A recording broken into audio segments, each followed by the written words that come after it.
Hi, so today I'm going to talk to you about food allergies. So, what are some of the common signs and symptoms that your pet may have food allergies? So, the first is quite frequent itchy skin or recurrent ear issues. So, repeatedly having itchy ears or frequently having ear infections. Your pet may also get frequent upset stomachs, so regular soft stools or diarrhea, or sometimes vomiting as well. However, lots of other diseases can cause similar symptoms, so if your pet is experiencing any of these, it's best to get checked by your vet.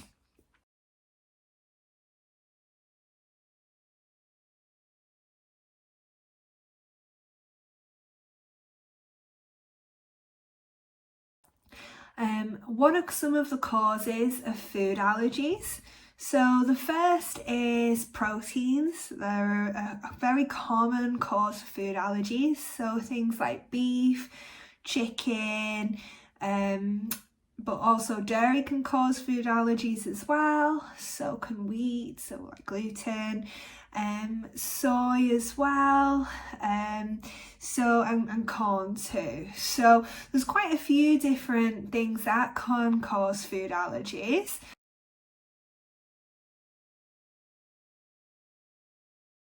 So you can do tests to find out what your pet is allergic to, but they're not very accurate.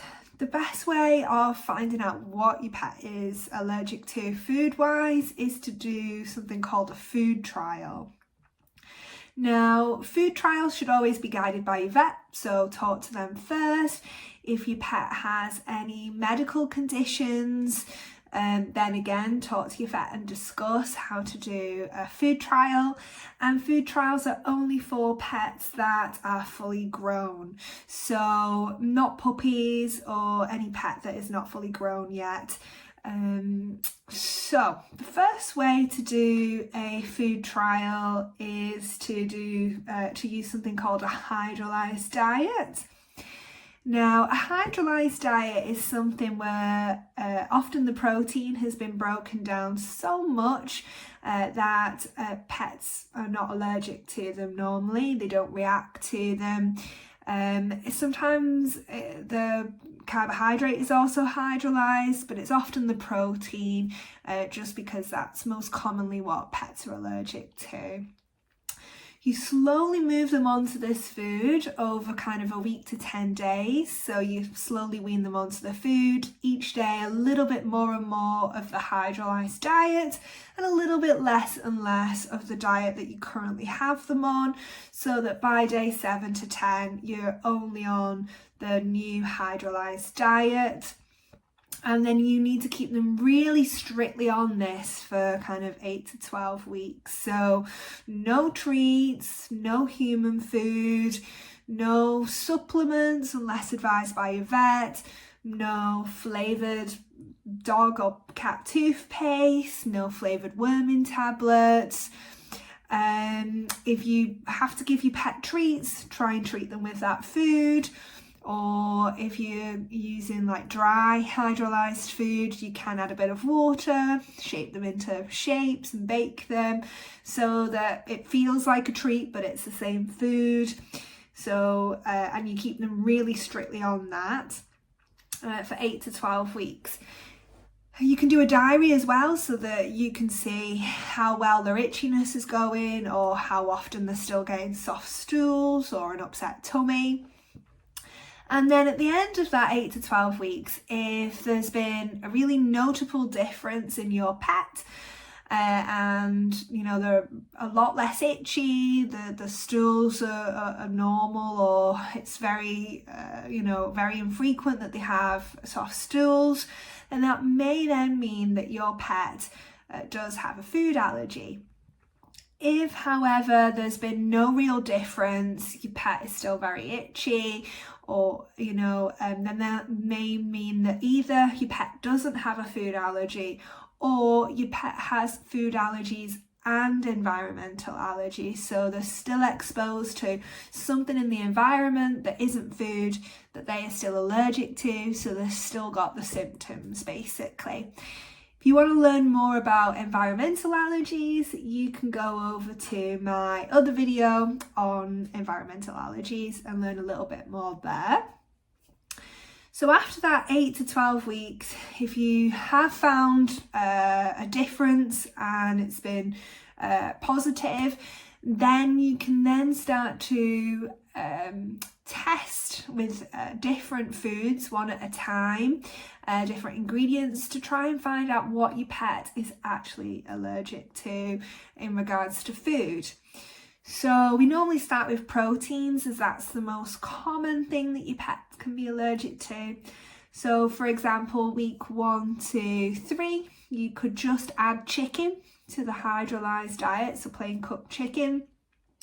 If the itchiness is increasing or they get a bit of an upset stomach on that, then that might mean that your pet is allergic to that ingredient. So you then take that ingredient away for a couple of weeks and see whether the signs and symptoms reduce or resolve. And then for another 2 to 3 weeks, you add another ingredient, for example, beef. And again, repeat the process. Try and do a diary at the time to score the level of itchiness from 0 to 10 and trying to keep an eye on what the stools look like as well.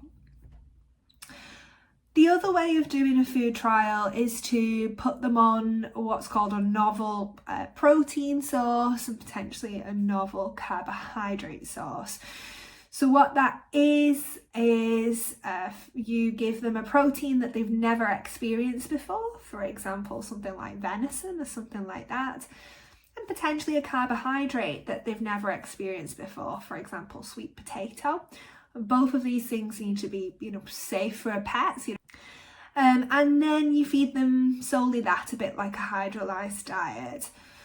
The problems with this though are it's not a nutritionally complete diet, so you can't do this for very long, no longer than kind of the 8 to 12 weeks of a food trial.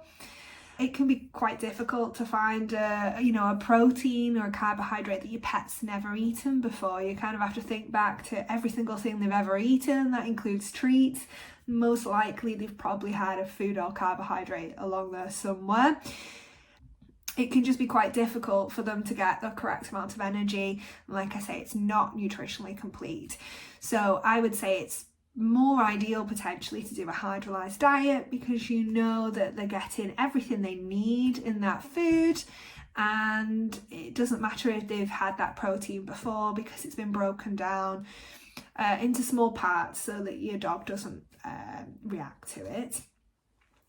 You do have to be careful about diets that just say sensitive for sensitive dogs or hypoallergenic, because although these may have less of the more common proteins that a pet may be allergic to, or it might be wheat or gluten-free, it is not completely allergen free, and what your pet may be allergic to may still be in that diet.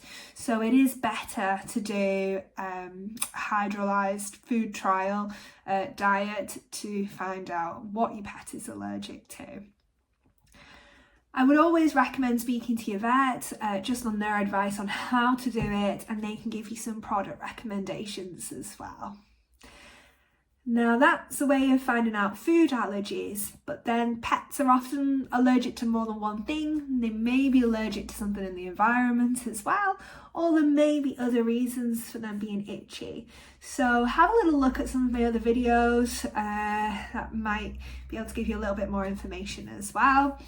I hope you found today helpful. Thank you for watching, and I'll see you in another video. Have a good rest of your day.